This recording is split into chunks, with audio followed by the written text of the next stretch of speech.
Pas manquer. Promenade dans le temps. Mardi 19h30 sur TV Rogers.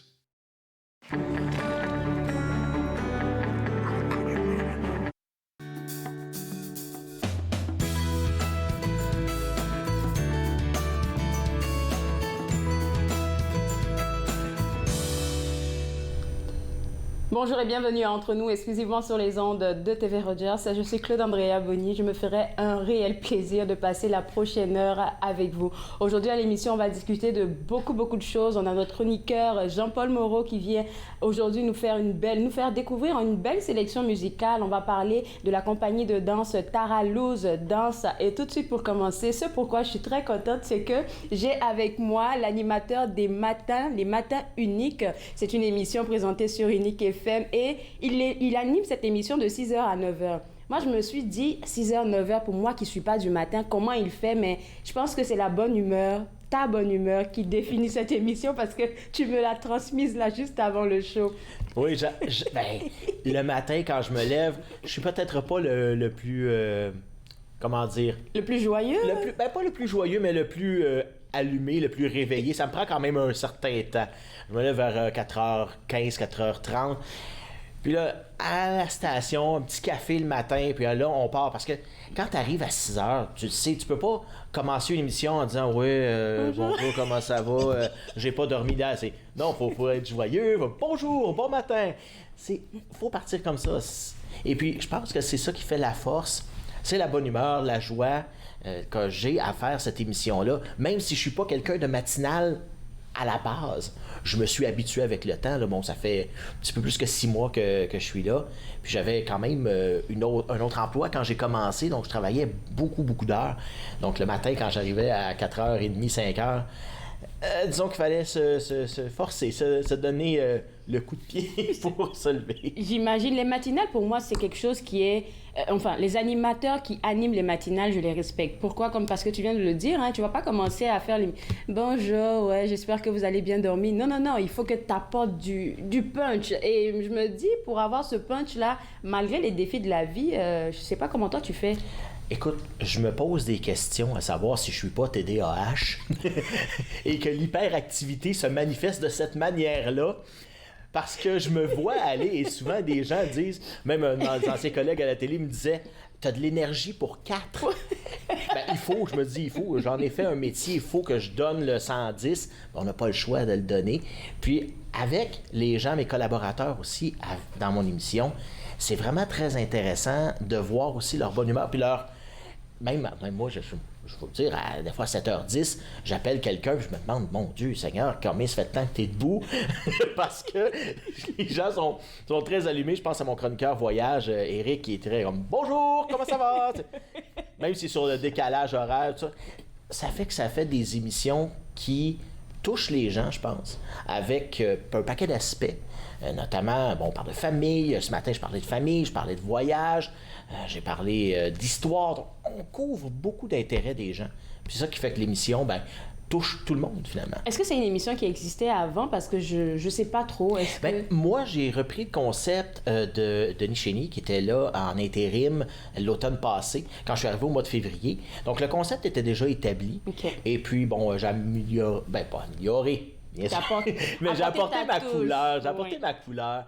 J'ai trouvé d'autres chroniqueurs, malgré que Denis et Stéphanie avaient fait un travail incroyable pour construire une émission qui était viable puis que les gens aimaient écouter. Puis d'ailleurs, ça se reflète dans les statistiques d'écoute. Les statistiques d'écoute, est-ce tu peux nous en dire un peu plus? Les statistiques d'écoute... Parce que c'est les matins, hein? Tout le monde écoute la radio le matin. Je peux pas dire... Exactement. Mais je sais qu'on a augmenté beaucoup dans la dernière année. Et puis c'est incroyable, hein? Un concept qui marche, un concept qui est bon, il va marcher. Il faut juste améliorer tout le temps, continuer. Apporter un autre intérêt pour les gens. Et voilà, trouver des choses qui vont intéresser les gens. Et puis si on se rend compte que il y a quelque chose qui fonctionne pas, d'essayer de l'améliorer, puis ensuite de l'amener ailleurs. C'est ça qu'on fait, tranquillement, pas vite. Puis moi, j'aime ça. Donc, Oui. Et puis, c'est une en passion. plus, je pense que depuis cet été, ou je ne sais plus depuis quand, dans votre plan stratégique, là, à Unique FM, vous avez vraiment poussé ce côté médias sociaux, là, de vous mettre en avant. Donc, même si les gens ne sont pas, ils savent pas exactement que cette émission-là existe, à cause des médias sociaux, maintenant, ils vont savoir. Et puis, en plus, aujourd'hui, on vous fait la chance de découvrir le visage en vrai de l'animateur des Matins Uniques. Écoute, je vais te garder avec moi. On va prendre une pause. Et puis, pour les gens qui sont intéressés à savoir, mais qu'est-ce qui se passe au Matin d'Unique, vous pouvez visiter le site web www.uniquefm.ca. C'est une émission où est-ce qu'il a dit qu'on parle de quoi? De famille. On parle de politique aussi. On va en parler après la pause. On parle aussi on parle de finances, on parle de voyage. Et tout ça, hein, on va en discuter avec Sylvain Caron après la pause. On revient, vous regardez entre nous exclusivement sur les ondes de TV Rogers. Ça, Jean-Paul Moreau aussi sera avec nous, comme je l'ai dit, à la fin de l'émission.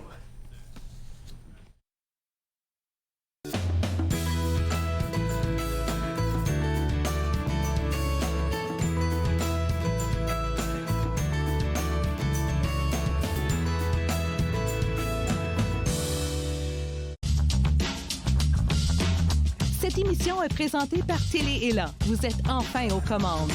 Pour en savoir plus, visitez rogers.com.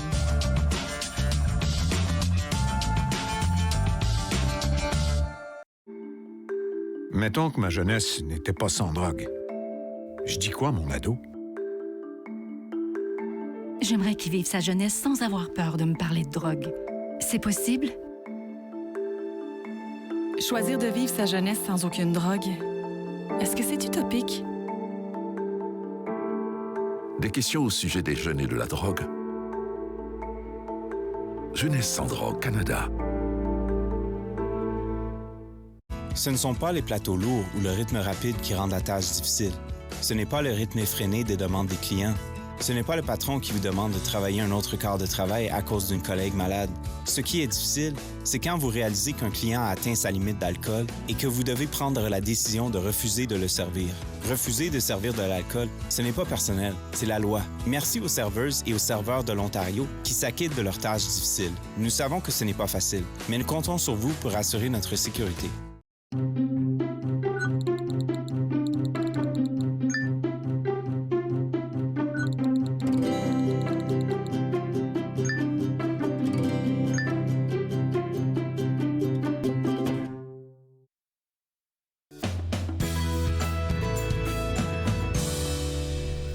De retour entre nous, exclusivement sur les ondes de TV Rogers, on parle toujours de l'émission Les Matins Uniques, diffusée sur les ondes de Unique FM de 6h à 9h. Et son animateur, Sylvain Caron, nous disait qu'à chaque matin, après son café, il est super de bonne humeur. Et là, maintenant, on va parler des thématiques que vous traitez dans l'émission. On a dit qu'on parlait de famille, voyage. Est-ce que c'est des choix personnels que tu fais ou tu regardes qu'est-ce que les gens aiment? Bien, je m'intéresse à beaucoup de choses dans la vie de base. Je suis quelqu'un qui est une éponge à connaissance. J'aime ça, apprendre de tout. Donc, quand je vois des choses qui m'intéressent et qui peuvent potentiellement aussi intéresser les gens, eh bien, j'en parle. On en parle en brainstorm avec Stéphanie, la directrice générale, puis on soumet des idées, puis on va aller chercher soit dans nos contacts, soit à la pêche carrément des chroniqueurs qui s'avèrent à être, ma foi, honnêtement, les meilleurs que je peux dire de la station, les meilleurs chroniqueurs, c'est moi qui les ai. Mais je sais pas si Jean-Paul sera content d'entendre ça. On parle de tout. On va parler de choses qui vont couvrir la vie en général. Et c'est ça que je veux dans mon émission. Le côté humain. Le côté humain et le côté pratico-pratique de la chose. On l'a dit, on parle de finances. On parle de... Bon, cette semaine, je parlais d'autoconstruction. Des gens qui veulent se bâtir une maison. Et puis, on me dit, bon, ben, ou genre, moi, genre, j'aime pas ça la radio. Ben, oui, OK, attends une minute. Est-ce que tu as une maison? Oui. Tu as des enfants? Oui, on en parle de ça. Tu as ce qui est. Tout ce qui se passe dans ta vie, on va en parler. On va parler des écoles. J'ai rencontré des étudiants qui sont... tu rencontres un public plus jeune. Absolument, absolument. On parle à des étudiants, notamment une jeune fille cette semaine de 11e année qui est venue nous parler de lecture, comme quoi elle était passionnée de lecture. Et j'en ai eu de toutes sortes, et même souvent, j'ai même une émotion. J'ai eu à un moment donné, je me rappelle, une émotion en direct. je trouvais ça tellement beau et admirable. La jeune fille me disait combien elle faisait de bénévolat dans une journée et dans une semaine. Et je dis, tu vas à l'école en plus? Elle faisait du bénévolat partout, personnes âgées, compagnie, dans sa communauté, vraiment impliquée. Et puis ça m'a même fait monter une émotion, faut le dire, directement en ondes live. Et ça, c'est ça qui est le fun, parce que la radio te permet ça. Te permet ce contact direct avec le public qu'on a un peu moins en télé. Alors, OK, télé, je pense qu'on a un contact un tout petit peu, mais tu peux me dire, télé ou radio, si je te posais la question? Radio, 100%. Mais moi, je m'en suis jamais caché. Je pense que la radio, c'est beaucoup plus difficile pour moi, parce que là, je suis à la télé, tu es à la télé, on voit nos émotions, on rit, on peut pleurer, les gens nous voient, ils comprennent. Mais à la radio, j'ai l'impression que tu dois en faire un peu plus, c'est mon avis. Je sais pas pour toi. Ben honnêtement, je pense pas qu'on y aille trop, parce que quand ça devient trop, ça devient, comme on dit en anglais, phony, fake. OK. Il faut être soi-même, il faut apporter, comme on dit, apporter sa couleur à l'émission. Bien, c'est ça. Autant en télé qu'en radio, je me souviens, je faisais une émission de télé, de grandes entrevues qui était avec un autre animateur en partenariat. Et lui avait sa façon d'animer, moi j'avais ma façon d'animer. Mais on se retrouvait là-dedans. Tandis qu'en radio, ben, ça vient qu'on écoute un animateur. Souvent, même dans le phrasé des gens, disant « Ah, j'ai écouté un tel ce matin. » C'est vrai, c'est pas l'émission, c'est pas l'émission, mais la personne okay. se connecte parce qu'on leur parle directement dans le blanc des yeux ou dans le creux de l'oreille. C'est différent, mais je suis un gars de radio à 100 000 à l'heure. Je suis tombé en amour avec la radio, j'avais 14 ans. Et puis ça n'a pas lâché depuis, j'en ai 40 maintenant. C'est un amour qui perdure. Et puis c'est ce qui a dicté un peu ma vie, comment je me suis dirigé dans le monde des communications. Donc je peux dire que les chroniqueurs, vu que c'est ton émission, je vais le dire, c'est ton émission, les chroniqueurs que tu vas aller chercher, c'est un peu les gens qui sont dans la même veine que toi, qui recherchent aussi à aller rejoindre le côté humain. Parlons de ce chroniqueur-là qui... Ah oui, on en a parlé. Monsieur Cazot, que vous allez rencontrer, Jean Cazot. Quand on m'a dit, veux-tu travailler avec Jean Cazot? J'ai fait comme... Attendez une minute, là. Le Jean Cazot, que moi je connaissais depuis des lunes et des lunes. Il a plus de 50 ans de carrière. J'ai fait comme, oh boy, je me suis posé la question, est-ce que je suis capable d'accoter ça? Tu sais, d'accoter ces expériences-là. Il envoie un tel punch. Mais comme... c'est ça. Puis au début, j'étais un peu plus réservé, mais là, je commence à entrer dans le jeu, puis tout ça, on commence à se connaître, bien sûr, puis on commence à savoir nos opinions et compagnie, mais c'est vraiment très intéressant, puis ce que j'aime avec M. Cazot, c'est que on sait jamais où on s'en va, on sait d'où on part, on sait où on désire terminer, mais ça veut pas dire qu'on va le faire, puis c'est de faire la route, justement, dans la pensée, puis la réflexion. Lui propose des réflexions. Et puis, vous allez pouvoir le rencontrer dans quelques semaines. Je vous prédis quelque chose. Est-ce qu'il y a un conseil pour moi avant que je le rencontre? Ben, c'est juste d'être naturel. Et puis, il est très, très, très, très intelligent et très réfléchi. Donc, c'est vraiment quelqu'un avec qui j'aime travailler à tous les matins. Puis, on se reparle même après, hors d'onde, après l'émission, on fait un débriefing. Puis, c'est toujours... on a toujours des moments... De rigolade après, même pendant. Même quand c'est sérieux, même oui. ça fait un peu rire, là, parce que on s'en parlait, là, je pense que c'est le lendemain des élections du Québec. J'ai écouté l'émission et puis j'étais comme, oh, c'est le genre de chroniqueur que tu écoutes et puis tu te dis, ah, il a tellement raison. T'as l'impression qu'il est dans ta maison en train de te parler, te faire la leçon sur quelque chose. OK. Mais c'est ça qu'on a besoin, en fait. Comme tu l'as dit, là, la radio, selon toi, et puis je le comprends avec M. Cazot aussi avec toi, que c'est pas, on peut pas faire du fake. On peut pas faire du fake parce que, comme j'ai dit, il envoie tellement un punch que on vous voit en train de discuter, on a l'impression que vous êtes dans notre salon là. Alors, un conseil pour les gens qui t'écoutes de 6h à 9h. Ben, commencez à 6h. Levez-vous de bonne heure, commencez à 6h et puis Parce que ta bonne humeur, ça s'achète pas, hein? Ah, ben ça, merci beaucoup de me le mentionner. Je pense que c'est ça qui c'est pas tous les jours fête, mais On essaie. Oui. Alors, tu as combien de chroniqueurs? Vite fait, au moins une quinzaine. Là. Oui, absolument. Puis ça varie parce que, bon, j'ai c'est pas tout le temps la même personne. Souvent, je fais affaire avec des organismes qui m'envoient un chroniqueur pour différents sujets, notamment le Centre d'appui et de prévention qui m'envoie à toutes les semaines. La Farfo aussi m'envoie des gens par semaine pour parler de sujets spécifiques dans lesquels ils sont spécialistes. Alors, 6h à 9h, quand l'émission se termine, comme l'émission d'aujourd'hui, elle est terminée, pour ceux qui l'ont pas suivi, est-ce qu'on l'a sur le site web? On a l'émission, les chroniques, toutes les chroniques sont mises sur Internet et uniquement Cazot, la section de Monsieur Cazot est mise en intégrale. Merci beaucoup, Sylvain. J'espère te revoir dans d'autres contextes pour partager ta bonne humeur. Pas de problème. Alors, pour vous autres à la maison, les matins uniques sur les ondes de Unique FM, c'est tous les jours de 6h à 9h. Il y a plein de sujets que vous allez sûrement adorer entendre. Donc, pour avoir plus d'informations, www.uniquefm.ca. Nous, on va prendre une pause et juste après la pause, on va parler avec la directrice générale de la compagnie de danse Tara Luz. Vous regardez Entre nous, exclusivement sur les ondes de TV Rogers.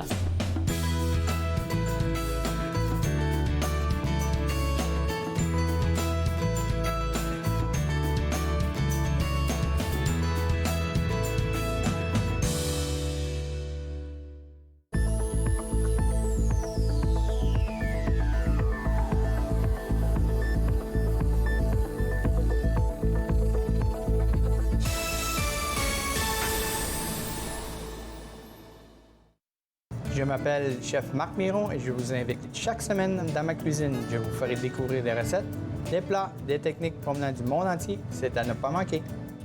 Passion Cuisine, lundi 13h30 sur TV Rogers. Il est question de partage et d'entraide, d'action et d'appartenance. De profiter pleinement de la vie et de rire aux éclats. Nous sommes l'Arche Canada. Nous admirons et partageons tout ce que les gens ont à offrir. Découvrez qui nous sommes dès aujourd'hui. Pour vous qui pensez ne pas pouvoir bouger, regardez l'émission Restez actifs pour la santé avec moi, Joanne Sheridan, tous les jours sur les ondes de TV Rogers. Restez actifs pour la santé, en semaine 9 et 16h sur TV Rogers.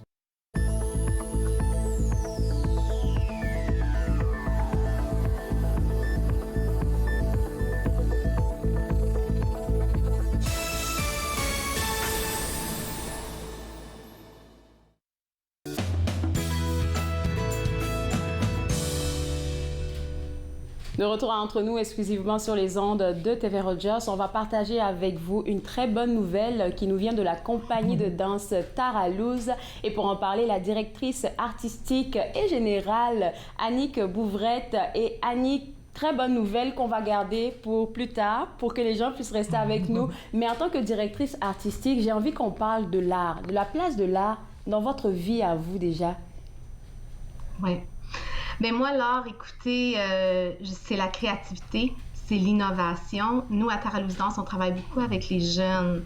Donc, c'est une façon pour nous d'explorer la créativité avec les enfants. Parce que finalement, qu'on fasse ce qu'on veut dans la vie, la créativité, l'innovation, c'est quelque chose de vraiment important pour faire face à certains enjeux qui peuvent être difficiles. Et des fois, il faut être capable de penser différemment pour faire face à ces enjeux, faire face à ces défis. Donc, nous, l'art nous permet de faire ça. Et aussi, ça nous permet de partager notre passion pour quelque chose qui nous tient tellement à cœur. Et c'est un beau message, je trouve, pour les enfants, de leur dire, écoutez, si vous voulez faire quelque chose dans la vie qui vous passionne, c'est possible. On en est un exemple. Et on le fait à temps plein au sein de Tara Luz Danse. Créativité, vous avez parlé aussi d'innovation. Je pourrais ajouter imagination parce que pour moi, ça demande de l'imagination d'être déjà dans le monde des arts. Il faut être quelqu'un qui est proche de lui-même. Et je ne sais pas si vous serez d'accord avec moi, mais plus en plus, je rencontre des organismes comme les vôtres. Là, je me rends compte que ce soit la danse ou bien l'art, c'est pas juste des loisirs. C'est quelque chose qui va chercher l'humain en lui-même. Oui, tout à fait. C'est que l'art, ça nous habite, mais l'art nous amène à à faire vivre tous nos sens, finalement. J'adore. Oui, c'est au niveau physique, c'est au niveau de l'âme, c'est la vue, c'est l'ouïe, c'est l'odorat, c'est tout l'humain, comme vous dites, qui explore. Et c'est une exploration pour le reste de nos jours, là. C'est au quotidien, c'est dans l'avenir, c'est jamais terminé. Et c'est ça qui est fantastique, de garder cette curiosité-là pour ce qui nous entoure et de toujours vouloir explorer davantage. Qu'on soit tout petit, qu'on soit aîné, c'est ça, ça nous habite pour toujours, finalement. Je suis en train de visualiser les danseuses contemporaines, de danse contemporaine ou même classique, hein. Peu importe le domaine dans lequel elles sont là, de les voir aller, je me dis que ça demande une telle sensibilité. J'ai beaucoup de respect pour les gens qui dansent parce que ça demande une vulnérabilité. Imaginons que tu danses et que tu dois danser devant 1000 personnes. Ça, là, c'est pas rien. Oui. Et c'est dans le gris, hein, dans le sens que c'est toujours en développement.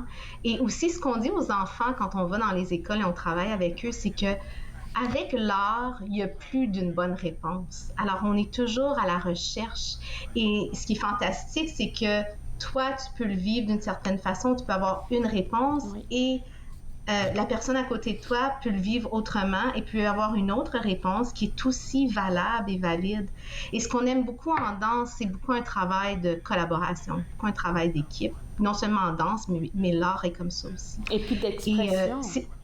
Oui. Et c'est de belles valeurs humaines à transmettre aux enfants, à transmettre à tous cette idée de travail d'équipe, d'inclusion et de toujours être à la recherche, de toujours et prendre plaisir à explorer davantage, plus profondément. Et oui, la vulnérabilité, oui, c'est une valeur humaine et c'est important d'en parler aussi. Donc, le monde des arts met tout ça sur la table avec beaucoup d'ouverture et c'est un monde vraiment à explorer pour tous.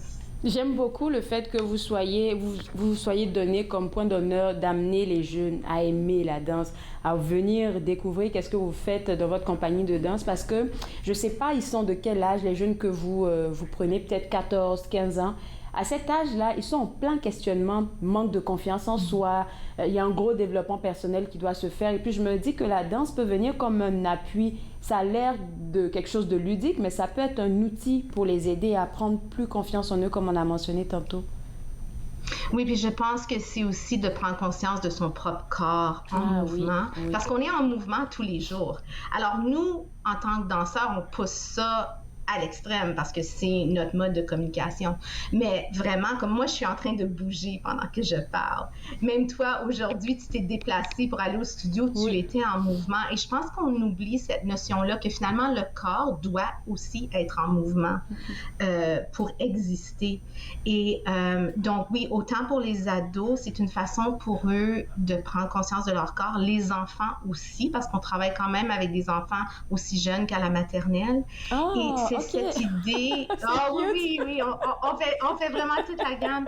Et c'est cette idée que le corps est en mouvement, le corps doit être en mouvement. C'est aussi une façon, le mouvement nous aide à évacuer le stress. Souvent, quand on travaille avec les jeunes, les adultes, les aînés, ils nous disent « Wow ». Après un atelier, ils nous disent « Wow, ça me fait du bien ». Oui, effectivement, le corps n'est pas fait pour être statique, il doit bouger pour être actif en santé. Et ça, on aime bien aussi que les jeunes avec qui on travaille, avec tous finalement avec qui on travaille, puissent être sensibilisés à cette notion-là pour leur quotidien. Donc, pour ceux qui n'aiment pas les activités sportives, là, vous n'avez plus d'excuses. Là, la danse, là, c'est ouvert pour tout le monde. Ça vous aidera à bouger. Alors, la compagnie, comme on a mentionné, là, s'intéresse beaucoup à la jeunesse et tout, mais comment vous faites pour aller les rejoindre? On fait beaucoup de travail dans les écoles parce que c'est là où la jeunesse se retrouve en grand nombre. Et donc, on fait des ateliers, on présente des spectacles, on fait même des grands projets de création avec eux qui peuvent s'étaler sur une quinzaine d'ateliers, par exemple. Wow. Donc, c'est vraiment à l'école. C'est en milieu scolaire où on est capable d'aller toucher un plus grand nombre de jeunes. Alors, c'est surtout là où on fait nos projets. On en fait en communauté aussi, mais je dirais que les projets où on est capable d'aller rejoindre le plus grand nombre de jeunes, eh bien, c'est en milieu scolaire. C'est là où ils se retrouvent. En majorité à l'école. Alors, on va prendre une pause et puis après la pause, on va parler de la bonne nouvelle parce que je me dis que les gens sont en train d'attendre. Mais qu'est-ce qui va se passer avec la compagnie Taralouse? Et on va en parler après la pause. Vous regardez Entre nous, exclusivement sur les ondes de TV Rogers.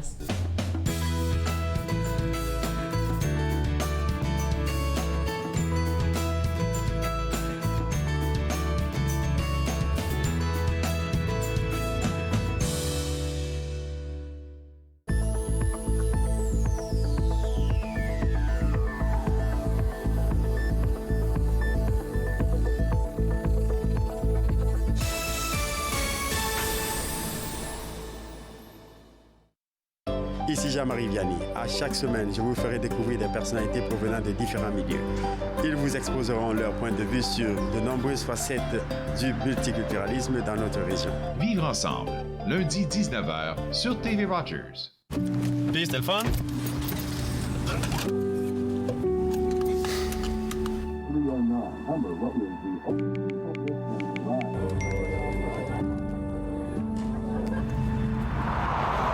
Regarde l'auto.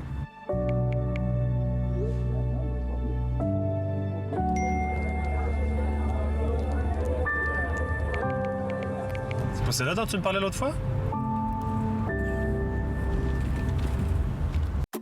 Je suis Linda Leclerc et chaque semaine, en compagnie de mes invités, vous apprendrez comment relaxer, vous dilater la rate et surtout être de bonne humeur. Yoga du rire, dimanche 20h30 sur TV Rogers.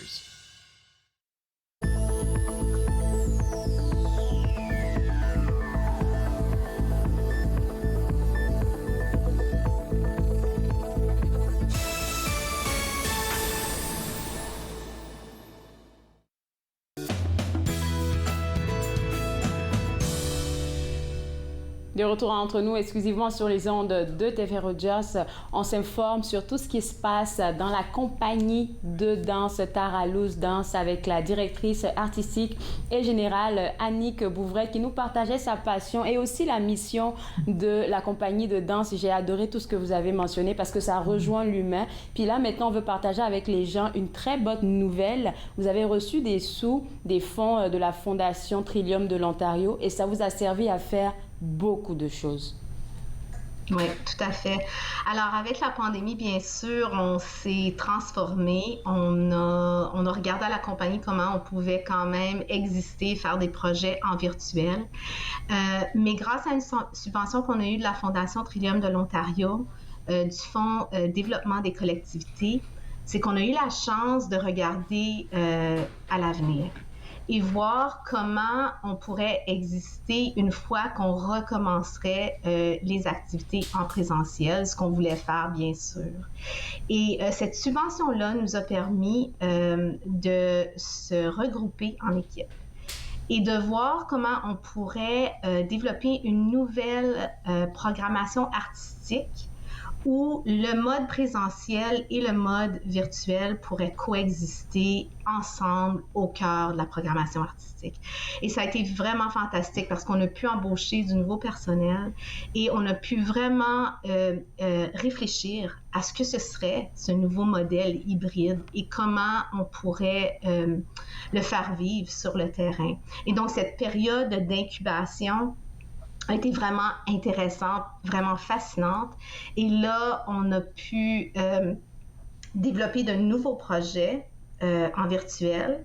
Et quand on a recommencé nos projets en présentiel au mois de février 2022, eh bien là, on avait une structure qui était déjà en place, où maintenant les deux peuvent coexister côte à côte au cœur de la programmation. Et on a eu tellement un bel exemple de ça au printemps 2022 où en début de semaine, on a animé nos ateliers Imagination dans une école élémentaire ici à Ottawa en présentiel avec les jeunes. Et quelques jours plus tard, dans la même semaine, on animait la présentation de notre version virtuelle de notre spectacle Les Bâtons avec un groupe de jeunes qui se retrouvaient à Guelph en Ontario. suivi d'une discussion avec ces jeunes-là à l'écran au sujet du processus de création de ce spectacle. Et ça a été fantastique parce que là, ça a été vraiment l'exemple qui nous a démontré que avec cette nouvelle structure hybride, on peut vraiment élargir notre rayonnement. Ce type de rayonnement n'aurait pas pu avoir lieu avec les 2 projets en présentiel dans la même semaine, ça n'aurait pas été possible. Donc, ça réduit les dépenses aussi parce que si vous deviez vous déplacer pour aller dans le fin fond de l'Ontario, ça allait être beaucoup plus difficile, je comprends. Oui, puis au niveau du temps aussi, ça n'aurait juste pas été possible. Donc, grâce à la Fondation Triomphe de l'Ontario, ça a été un financement indispensable. Et là, on a même pu l'essayer au printemps pour voir, OK, oui, ça fonctionne. Donc là, maintenant, dans notre nouvelle saison, on est prêt à partir et on est prêt à continuer. Est-ce que, en tant que directrice artistique et puis générale aussi, je vais aller sur le volet artistique, c'est pas quelque chose qui vous a fait peur? Parce que le monde des arts, moi, je me dis, c'est des affaires en présentiel, ça fonctionne tellement mieux. Les artistes peuvent connecter avec le public, comme sentir l'énergie de la salle et tout ça. Et est-ce que c'est pas une problématique, en fait, qui a été mise sur la table pendant longtemps chez vous? Alors, nous, on n'aurait jamais pensé avant la pandémie de faire des activités en virtuel. Donc, quand on s'est assis pour voir comment on pourrait continuer ce mode de diffusion-là, on s'est vraiment attardé à comment on le fait. Parce que c'est certain que on ne peut pas juste se mettre devant la caméra puis ça va fonctionner. Il y a vraiment une réflexion. Il y a vraiment une réflexion qu'on a eue à la compagnie avec les artistes. Les projets qu'on fait en virtuel ont été pensés pour le virtuel. Et en fait, le Fonds pour le développement des collectivités de la Fondation nous a permis de faire cette réflexion-là. Donc, pour nous, les 2 sont très différents. Les 2 types de diffusion sont très différents et chacun ont leur particularité. Exactement. Et on a vraiment fait une réflexion artistique entourant tout cela. Et c'est pour ça qu'on veut continuer les projets en virtuel parce que c'est quand même un mode qui a certaines choses à apporter, je crois, là, dans le vécu artistique. Et puis, est-ce que les jeunes, vous sentez un intérêt de leur côté, même quand c'est en virtuel? Oui. Alors, parce qu'il y a certaines communautés où on peut juste y aller en virtuel selon les moyens, les budgets qu'on a. Ce que je trouve intéressant comme concept aussi, c'est qu'un projet en virtuel pourrait être un premier projet d'introduction et ensuite on bâtit sur ce projet-là et quelques années plus tard, peut-être qu'on peut se rendre dans cette communauté en présentiel. Donc, c'est un peu, le virtuel nous permet d'ouvrir une première porte qui serait peut-être pas possible en présentiel. Et ensuite, ça nous donne un point de référence, puis peut-être un projet plus tard dans quelques années. Donc, nous, on croit vraiment à Tara-Luz Danse que ça a sa valeur et ça a sa place. Certainement, après cette réflexion et ce nouveau modèle hybride qu'on a développé. Et puis, comme vous l'avez dit, là, c'est pas juste se mettre devant une caméra, danser et puis inviter tout le monde à danser. Non, c'est toute une stratégie qui est mise en arrière, là. Il faudrait qu'on le mentionne aux gens qui nous regardent. Alors, je sais que c'est la rentrée artistique un peu partout dans la région. De votre côté, comment ça se passe et qu'est-ce que vous avez mijoté pour cette saison? Alors, nous, on reprend un projet de tournée qui a été mis sur la tablette, qui devait se passer juste avant la pandémie et a dû être reporté. Donc, on quitte en tournée sous peu dans le nord de l'Ontario. On va aller dans 6 communautés pour présenter notre spectacle Les Bâtons en présentiel. Donc, on va aller dans le nord-est à Cobalt, Kirkland Lake et Haliburton. Et ensuite, on va se rendre dans le nord-ouest à Sioux Lookout, Dryden et Kenora. Et ce sont des nouvelles communautés pour nous qui ont pas vu le travail de Tara-Luz Danse. Donc, on va être sur la route pour le mois d'octobre. Et ensuite, au retour, on va recommencer les répétitions d'une autre œuvre de la compagnie Les Suies d'Angélie, qu'on va présenter au Centre des Arts Schenkman à Orléans en mars-avril. On est en train de travailler sur les dates, sur scène au Centre des Arts Schenkman. Et ça va être notre premier spectacle au Centre des Arts Schenkman depuis la pandémie. Donc, et on va avoir des événement. spectacles. Oui, on va avoir des spectacles pour les jeunes aussi. Donc, c'est nos 2 gros projets de la saison. Je suis contente que vous ayez pu survivre à la pandémie parce que ça a été difficile pour le monde des arts. Là. On parle souvent des restaurants et tout, mais le monde artistique a été lourdement touché. Et puis, je suis tellement contente que vous ayez pu vous réinventer. Et puis, juste pour terminer, là, on a parlé beaucoup des élèves, des jeunes que vous recevez, mais c'est accessible à tout le monde ce que vous faites comme programmation. Oui, absolument. Parce que ce qui nous intéresse, nous, en fait, c'est le multigénérationnel. Merci. Donc, c'est la relation entre le jeune, l'adulte, l'aîné qui vit ça ensemble. Donc, nos spectacles multigénérationnels, nos activités en communauté, même chose. C'est cet échange-là entre les générations qui nous intéresse. Et donc, c'est pour tous les âges, définitivement. Merci beaucoup, Annick. Je vous souhaite bonne chance pour la tournée et puis revenez-nous vite en santé aussi. Allez, on se reparle une prochaine fois. Oui, absolument. Merci. Pour vous autres à la maison, rien de plus que de visiter le site web pour avoir accès à la programmation et aussi à savoir qu'est-ce qui va se passer à partir de 2023 pour la compagnie Taralouse Danse. Pour avoir plus d'informations, www.taralousedance.ca. On va prendre une pause et juste après la pause, on va aller en musique avec notre chroniqueur Jean-Paul Moreau. Vous regardez Entre nous, exclusivement sur les ondes de TV Rogers.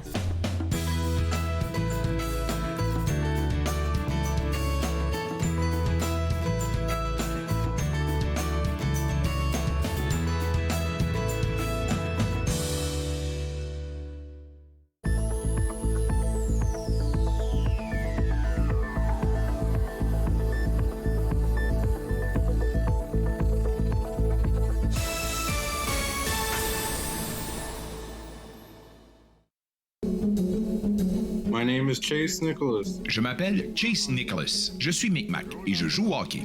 Je me souviens, plus jeune, que ma famille parlait des Micmacs comme les inventeurs du hockey. En première année du secondaire, j'ai fait une recherche sur les bâtons de hockey des Micmacs, qui sont également les premiers bâtons de la LNH. J'en ai trouvé un fabriqué en 1917, l'année de la création de la LNH. J'ai été surpris d'apprendre que le bâton que je tenais avait été fabriqué par mon arrière-arrière-grand-père, Alexander Cope. En 1934, un aîné connu sous le nom de Old Joe Cope a écrit une lettre au Chronicle Herald de Halifax dans laquelle il affirmait que les Micmacs avaient inventé le hockey. Plus tard, j'ai découvert que je suis un descendant en ligne directe de Old Joe Cope. Il fut un temps où les enfants de ce peuple étaient arrachés à leur famille et n'avaient pas le droit de parler leur langue, perdant ainsi leurs mots et leur histoire. Mais à présent, on se réapproprie notre histoire. Lorsque je saute sur l'Atlas, je suis fier de savoir que mes ancêtres et les Micmacs sont à l'origine du hockey.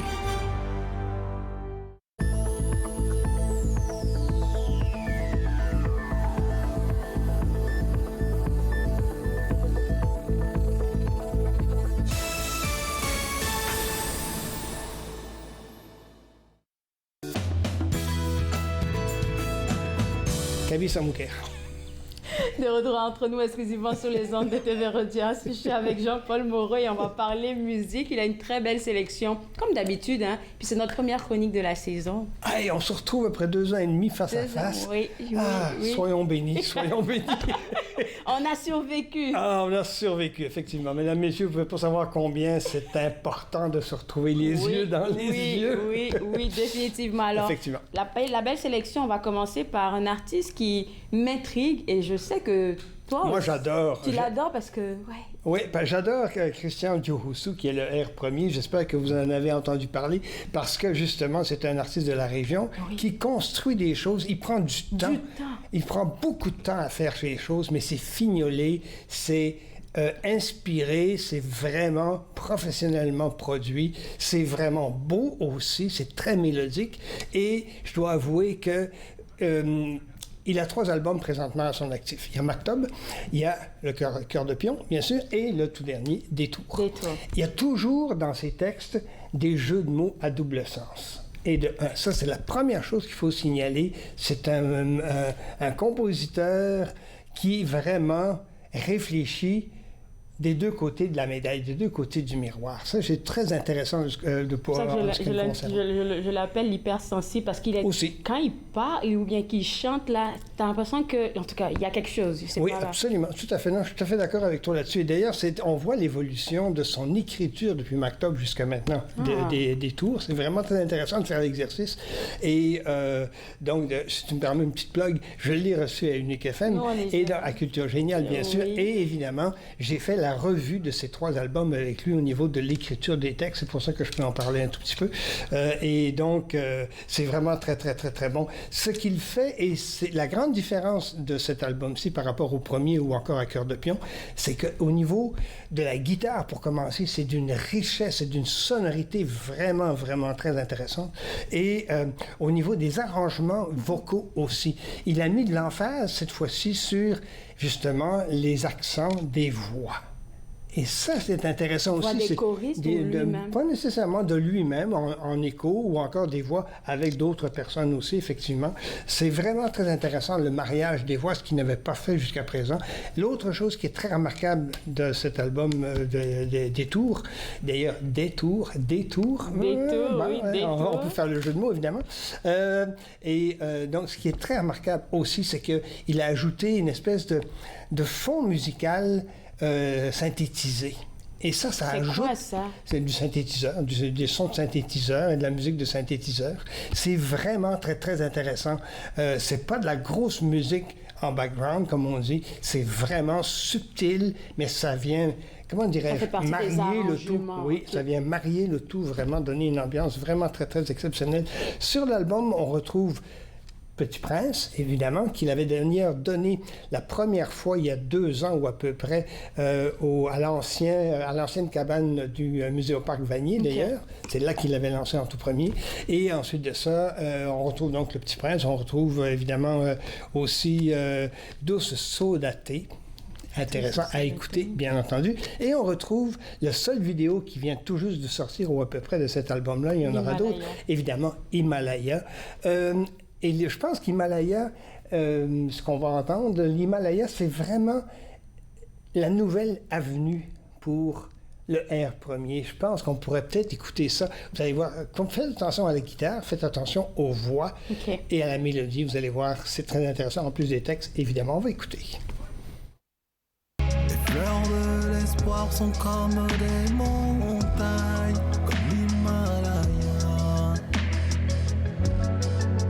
D'amour et source de joie, mon Himalaya. Les fleurs de l'espoir sont comme des montagnes, comme l'Himalaya. Porteuse d'amour et source de joie. Il y a pas de... Je suis percée par qu'est-ce qu'il fait là. Regarde le clip, c'est pas comme s'il y avait beaucoup de gens, un peu comme les clips. Tu vois, il passe du rap à quelque chose de... Tout à fait mélodique, semi-classique, etc. Absolument. C'est vraiment un artiste qui est dans sa bulle, comme on disait avant d'entrer en ondes. Vraiment dans sa bulle. Et il réussit à venir nous capter à certains moments. Ça, c'est intéressant. L'autre aspect qu'il n'a jamais quitté, d'ailleurs, depuis Maktub, c'est l'aspect critique. Mais pas une critique directe. Une critique toujours nuancée, subtile, un peu par le côté. Ça, c'est très intéressant aussi de ce point de vue-là.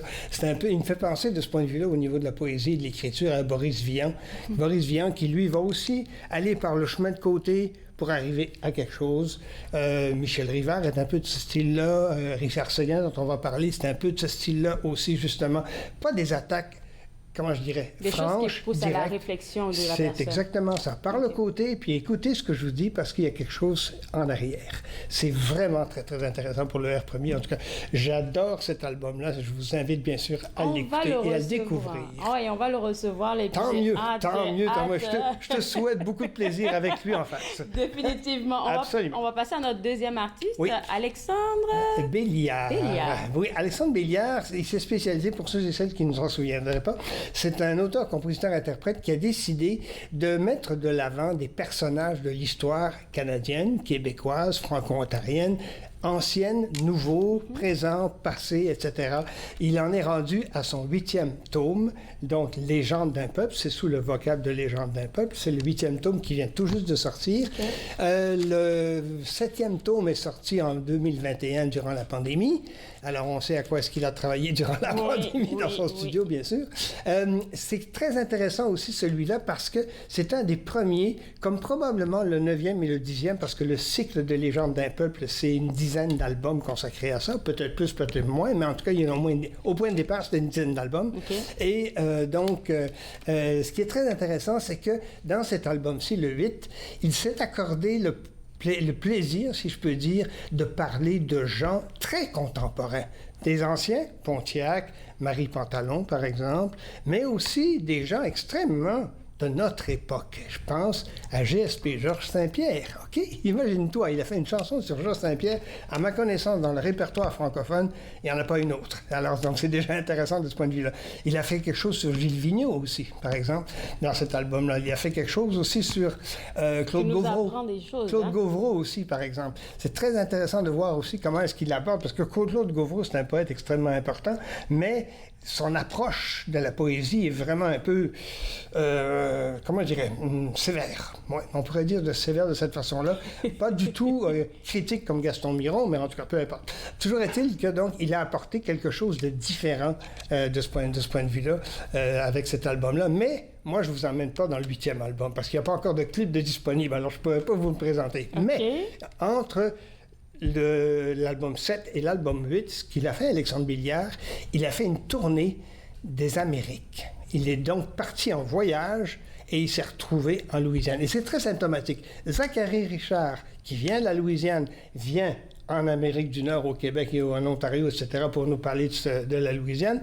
Alexandre Billiard, lui, s'en va en Louisiane. C'est très intéressant de voir ça. Il apporte la culture ailleurs aussi. La culture francophone, je le précise de nouveau. Et ce qu'il a fait, c'est qu'à Bâton Rouge, je pense que c'est à Bâton Rouge qu'il a fait ça, il a récolté beaucoup de jeunes autour de lui et il s'est mis à chanter une chanson, Marie Laveau. C'est beau, c'est fantastique. Ça existe sur le web, mais je vous fais entendre ce que ça donne comme résultat. Et évidemment, Marie Laveau, ça se retrouve sur le tome 3 ou 4 des œuvres de Béliard. Écoutez cette vidéo-là et cette expérience francophone en Louisiane avec Alexandre Béliard. Un filtre, une amulette, gris et décoction. Prends garde à ce que tu souhaites, car à toi, attention. Marie Laveau, exauce-moi. Marie Laveau, exauce-moi. Marie Laveau, exauce-moi. Marie Laveau. Personnellement, ça fait longtemps que moi j'ai vu des artistes qui chantaient avec des enfants. Hein. Ça fait longtemps que j'ai vu ça. C'est très intéressant, très intéressant. Et comment je dirais, l'autre qui joue avec lui, qu'on a vu aussi, c'est Cédric Watson, qui l'a récolté comme ça par hasard en Louisiane. Il s'est dit, bon, ben viens jouer avec nous autres, avec les enfants, puis ah ouais, on y va. C'est vraiment, c'est un très beau moment. Créativité comme la dame de tout à l'heure en parlait. Oui, c'est la balade de danse, la danse, exactement. Oui, tout à fait, tout à fait. Est-ce qu'on a le temps pour aller à un autre? Oui, on a le temps. On a 8 minutes. 8 minutes, parfait. Alors, on va y aller avec Richard Séguin. Richard Séguin, c'est aussi un auteur, compositeur, interprète qui ne compose pas, comment je dirais, qui compose beaucoup, mais qui ne sort pas beaucoup de disques. Il vient de sortir, et encore là, c'est très symptomatique, des liens, imagine-toi, des liens. C'est ça qui est intéressant de cet album-là. Des liens. Et oui, il crée des liens. Et c'est surtout ce qu'il veut faire à travers cet album-là. Donc, de nous parler, comment dirais-je, de différents lieux où il est, mais aussi des liens qu'il habite, lui, par rapport à ces lieux-là. Oui. Exactement ça. C'est vraiment très, très intéressant. Le travail qu'il avait fait antérieurement avec son album précédent, là, il l'a appliqué à son coin de pays, qui est l'Estrie, grosso modo. Et donc, c'est vraiment, vraiment très, très bon. Et la chanson clé là-dessus, à mon avis, c'est Chant forestier, évidemment. Ça, c'est extraordinaire, cette chanson-là. Il y en a beaucoup d'autres. Je vous invite à l'explorer. C'est le style propre de Richard Séguin. Guitare, voix, simplicité, etc. C'est vraiment, vraiment très, très intéressant aussi à explorer. Mais c'est un style complètement différent que d'Alexandre Billiard. On va écouter un extrait, tiens. Chemin forestier. Canette de bière dans le fossé, bio géant qui s'entasse, le caribou est essoufflé, perdu dans son espace. Vu d'ici, on n'y voit rien, dit le ministre aux invités. Faites campagne. Une critique, mais à la Richard Séguin, et ils ne peuvent pas s'en empêcher. C'est très bien ainsi. Il en faut des auteurs, compositeurs, interprètes qui se mettent à critiquer, mais de façon, comment je dirais... Subtile? Oui, subtil, merci. Oui, c'est exactement ça. Subtil, absolument. Tout à fait. C'est vraiment. Moi, j'ai une question pour toi. Je ne sais pas c'est quoi qu'on entendait en plus de sa guitare. Est-ce que c'est un tambour en bas? Oui, absolument, tout à fait. Oui, tout à fait. Oui, tout à fait. Pas un tam-tam, là, c'est pas la même chose. Un tambour. Un tambour. Est-ce que c'est pas les tambours ou est-ce qu'on ça se tapote comme ça, là? C'est ça, exactement. C'est ça, exactement. Oui, c'est pas le gros tam-tam africain, évidemment. On s'en doute un peu. Oui, c'est sûr qu'on l'aurait entendu autrement, là. Effectivement, tout à fait. C'est sûr et certain. OK, on passe au prochain. Alors, donc, Sébastien Sauvageau. Ça, c'est vraiment particulier. Je vais peut-être te demander de le montrer à l'écran si on est capable de le prendre. C'est l'Estran. L'Estran, c'est un projet qu'il a fait avec Madame Isabelle Miron, voilà, pardon. Et donc, il a décidé d'illustrer de façon musicale ce qu'on appelle les battures le long du Saint-Laurent. Il est allé au Pic, il est allé à d'autres endroits, et il a décidé d'illustrer de façon musicale ces différentes battures-là, avec la vie qui sert de lien entre le Saint-Laurent et la Terre. Donc, l'entre-deux, vraiment ça.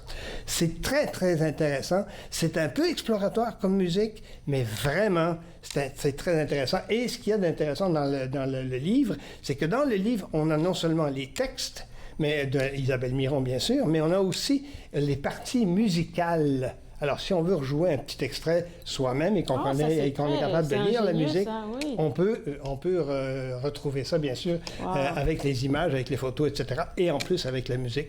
Alors, c'est un livre-disque vraiment exceptionnel, hors de l'ordinaire. Vraiment. On va écouter un petit bout, tiens. Parfait.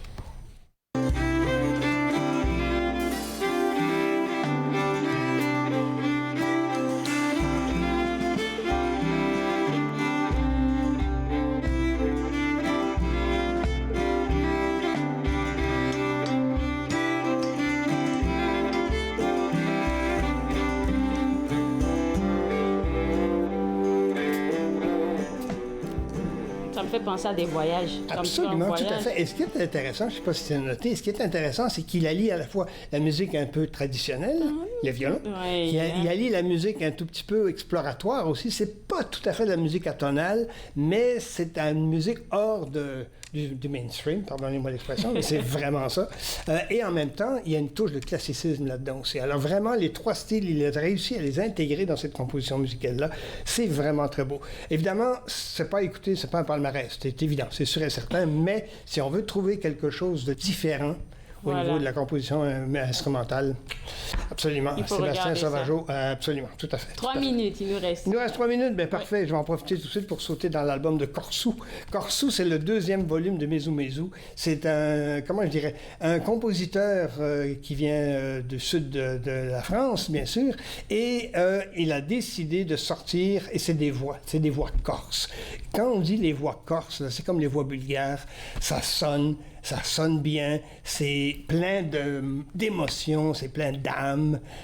C'est un peu le style, évidemment, corse, c'est évident. J'en en dis pas davantage. Écoutez, je pense que vous allez tout de suite reconnaître. Ame patria si chiama libertà, libertà sempre, sempre si chiamerà. Ame patria si chiama libertà,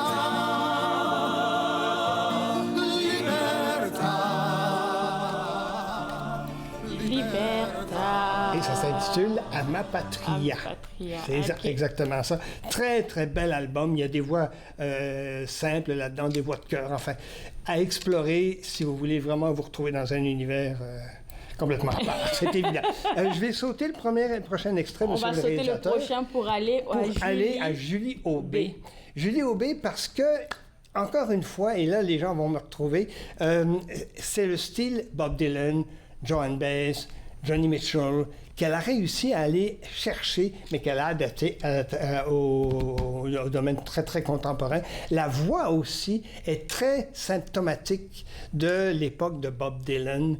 En tout cas, c'est très, très beau. J'aime pas nécessairement tout l'album, mais cette pièce que vous allez entendre, vraiment, c'est très symptomatique et ça révèle beaucoup du potentiel de cette jeune femme-là. On va l'écouter.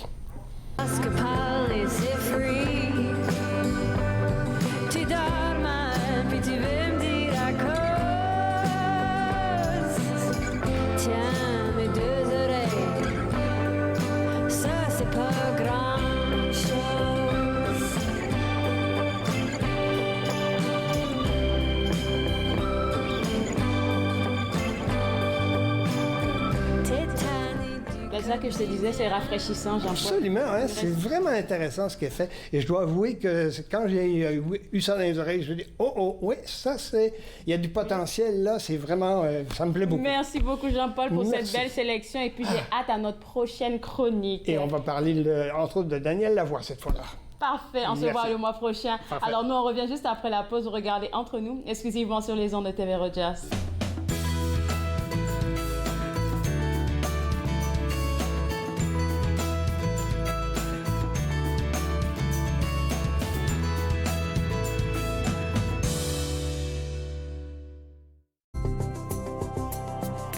Il est question de partage et d'entraide, d'action et d'appartenance, de profiter pleinement de la vie et de rire aux éclats. Nous sommes l'Arche Canada. Nous admirons et partageons tout ce que les gens ont à offrir. Découvrez qui nous sommes dès aujourd'hui. J'ai passé plus de temps que je devrais à essayer de comprendre qu'est-ce qui est arrivé. Tous les trois qui étaient sur le pont ne savaient pas qu'un train pourrait passer aussi vite qu'il est passé, puis sans s'en apercevoir.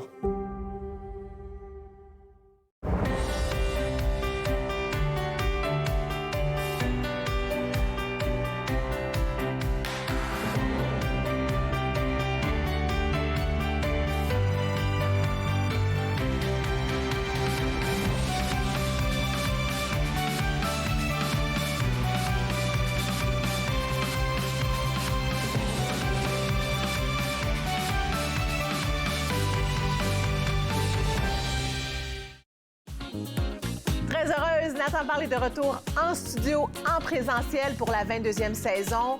Je reçois toutes sortes d'invités. Soyez là, au rendez-vous à chaque semaine. Nathan Parle, mercredi 19h sur TV Rogers.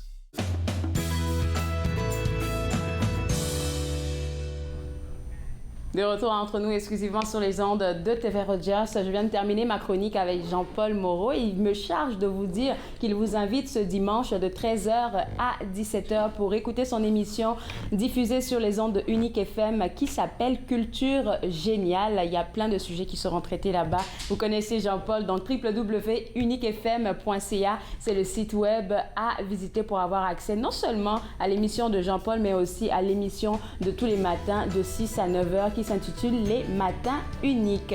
Moi, je me suis fait le plaisir de passer cette heure avec vous. On sera de retour demain à partir de 11h en live. Et demain, on va parler avec Nicole Baptiste qui va vous donner tous les détails des activités de l'organisme Mosaïque Interculturelle. On va avoir en studio, après 2 ans, notre expert en sécurité informatique, Jean-François Souriol. Vous savez qu'il a toujours des petites astuces à nous donner pour nous protéger des hackers. On va aussi parler avec le Flow Franco. Vous savez, c'est la rentrée artistique un peu partout et les artistes aussi font leur entrée avec de nouveaux albums, de nouveaux singles. On va en parler demain avec le Flow Franco qui va nous parler de son nouveau single et de son nouvel album. Et on aura pour terminer notre chroniqueuse culturelle Mardoché Théramène. Tout ça et bien plus demain à partir de 11h en live. Bye bye. Faites-nous part de vos commentaires en composant le 613-521-2323 par courriel sur Facebook et Twitter.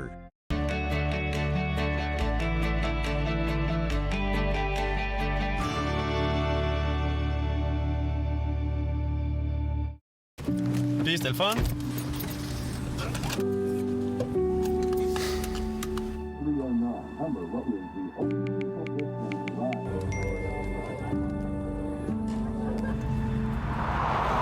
Regarde l'auto.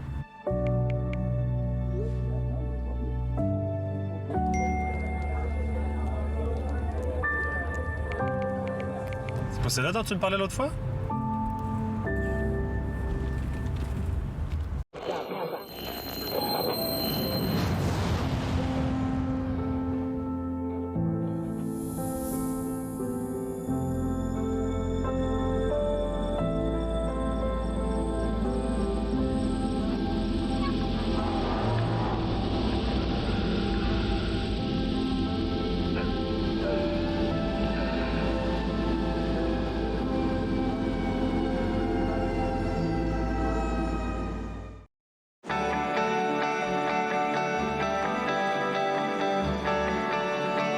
Regardez TV Rogers,